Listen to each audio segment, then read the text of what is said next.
Hi everyone, this is MotherBee. So today I'll be sharing a yummy and easy and quick chocolate recipe using Van Houten chocolates. So let's get started. If you're new to my channel, please don't forget to subscribe and click the bell button to get notifications for new future videos. Today we will be making a very stable and yummy chocolate buttercream. Be kneading butter, shortening, and Van Houten white chocolate.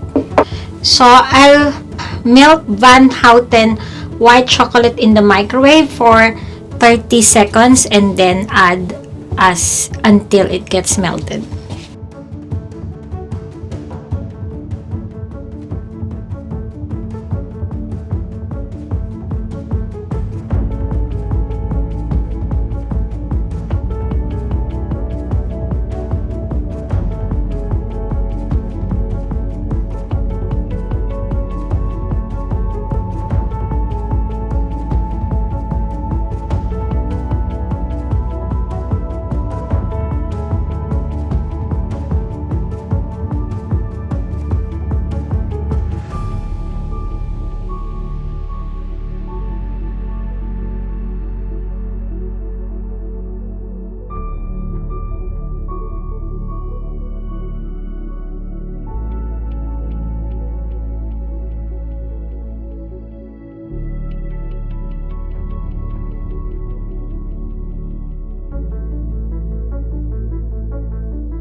Thank you for watching! Don't forget to like, comment, subscribe to my channel, and follow me in Instagram, Facebook, and Twitter.